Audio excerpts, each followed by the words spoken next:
Grabe po mga ka-idol. Kumita po siya mga ka-idol sa kanyang pagla-live. 2 to 3 hours niya lang sa pagla-live ay kumita po siya ng 405,000 na tala. Grabe mga ka-idol, panoorin nyo to. 105,000 stars ang ating na-receive sa ating live event kanina lang mga idol. Yun yung mga idol, makita nyo po ang ating mga top star senders and mga idol, ang top 10 natin at ang pinaka-lowest lang dyan sa... Grabe po mga ka-idol, 405,000 na tala mga ka-idol. Equivalent po siya mga ka-idol sa dollar. Estimated ko mga ka-idol ay nasa $4,050. Estimated ko lang yung mga ka-idol. And then mga ka-idol, equivalent yan po mga ka-idol sa piso ay nasa 200,000 o 222,000 pesos.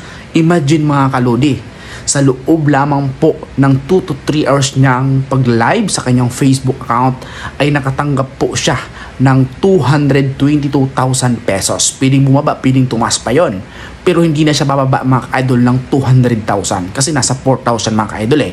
Sa 4,000 pa lang mga ka-idol, yung 4,000 na dollar, i-times mo sa 55 pesos. Mga ka-idol, grabe, ang laki po ng kanyang kinita.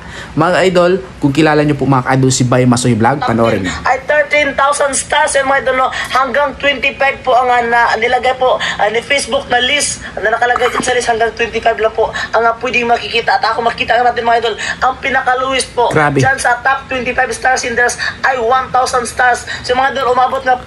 Grabe mga ka-idol, no? Yung nag-send po sa kanya ng tala mga ka-idol, ang pinaka-lowest ay 1,000 na tala.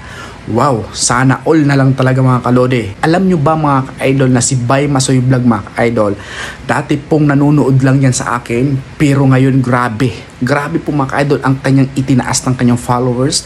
Grabe po mga ka-idol ang kanyang ni-level up. Imaginein mo, ikaw na nanonood ngayon, kung ikaw ay hindi pa monetize, pwede ring mangyari sa'yo yung nangyari kay Idol Bay Masoy Vlog. Kasi dati po mga idol, nanonood lang din siya sa mga video ko, pero tingnan mo, sabi ko nga sa inyo mga idol, walang nauna at nahuli dito sa pag-vlog. Kahit nag-uumpisa ka pa lang, ay pwede rin pong mag-boom kayo bukas, sa sunod na linggo, sa sunod na buwan. Kaya huwag kayong titigil, huwag kayong panghinaan ng loob. Grabe, no? Lahat mga idol, no, ng 405,000 ang ating na-receive na star sa ating live kagabi. Kaya sa lahat po ng star senders, maraming salamat po talaga sa inyong lahat. Napakarami po ang... Grabe mga ka-idol, no? Isang gabi lang. Nag-live po siya mga ka-idol ng gabi. So 2 to 3 hours lang yung kanyang live, pero nakatanggap po siya mga ka-idol ng 405,000 na tala. Grabe, 222,000 pesos yun. Or possible, or bumaba, or tumaas. Basta mga ka-idol, hindi na siya bababa ng 200,000 pesos. Grabe mga ka-idol, no? Isang gabi lang kumita ka ng 100,000 pesos. Ano na ang pwede mong maibili noon? So akin mga ka-idol, na inspired lang ako at natutuwa ako sa mga katulad ni Idol Bay Masoy Vlog, na kung saan dating nanonood lang din sa atin, pero ngayon grabe, successful po siya sa pag-vlog. Actually, hindi lang to yung kanyang unang nangyari. May mga natanggap pa siya dati sa kanyang live na sobrang taas po ng kanyang mga nare-receive ng mga tala. At ito yung pinakamataas na natanggap niya, 405,000 na tala. Grabe, nasa 4,000 plus po siya. Kung equivalent natin siya sa dollar, sa piso ay nasa 200,000 pesos, 222 something.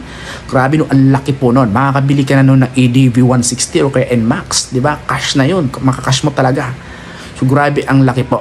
So ganun po mga ka-idol, yung sinasabi ko sa inyo lagi, magpursige kayo, pagsumikapan nyo, dahil yung tools na tala mga ka-idol ay pwede po kayo dyan maging instant millionaire. Kung kilala nyo rin si Tibots Vlog, in just 2 months, naging multi-millionaire po siya. Dahil po marami po sa kanyang nag-send din ng patala. Grabe, no? So, mga ka-idol, yung akala ko dati yung tools na tala ay akala ko is barbarya-barya lang, pero hindi pala. Ito pala yung isa sa pinakamalaki na pwede nyong kitain. Ito pala yung tools na kaya mo kumita sa loob ng isang araw o kaya sa loob ng 3 oras ng ganitong 100,000. Imagine mo mga idol.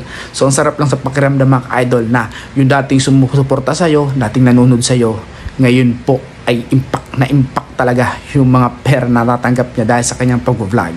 So mga ka-idol, sa lahat po ng mga nagsasabi na hindi naman daw yun kinita talaga sa pag-vlog na malaki kasi barya-barya lang ang kinikita talaga sa pag-vlog, mga ka-idol, part pa rin po yun ng pag-vlog. Kasi yung tala po ay part pa rin po siya ng pag-vlog. Kung hindi po siya nag-vlog ay hindi po siya makakatanggap ng tala. So grabe no, so dapat ma-inspired tayo no. Kapag na-inspired ka mga ka-idol, maniwala ka. Yan yung paghuhugutan mo para magpatuloy ka rin. Yan yung paghuhugutan mo na gusto mo rin mangyari sa'yo. So yun yung sinasabi ko sa inyo mga ka-idol, na mainggit kayo dun sa positive. Mainggit, yung inggit na positive mga ka-idol, hindi yung inggit na negative, yung sisiraan mo, hindi ganon. Kailangan mainggit ka na ay gusto mo mangyari yun, na i-inspired ka sa kanya. Natutuwa ka kasi gusto mo rin na mangyari yun sa'yo, kaya nai-inspired ka sa kanya. So ganun dapat mga ka-idol, kasi naniniwala ako na kapag gumagawa ka ng tama, mas pagpapalain ka. So yun lang mga ka-idol, sana na-inspired po kayo kay Bay Masoy Vlog, and syempre sana na-inspired po kayo sa video ito. At kung na-inspired ka sa video ito, wag mong kakalimutan na i-share ang video ito, na sa ganun mga ka-idol ay ma-inspired din yung inyong mga followers, friends, kaibigan na nanonood din mga ka-idol sa inyong Facebook account. Syempre, wag mong kakalimutan na i-click ang follow button dyan sa baba para lagi kang updated sa lahat ng mga tutorials video ko na i-upload dito sa aking Facebook page. Syempre, wag niyo na rin mga ka-idol kalimutan na supportan ako sa aking YouTube channel, Ranjud YTV. Marami rin po kayo dun mga ka-idol na mapapanood ng mga tutorials video din. So yun lamang. God bless po sa atin. Peace!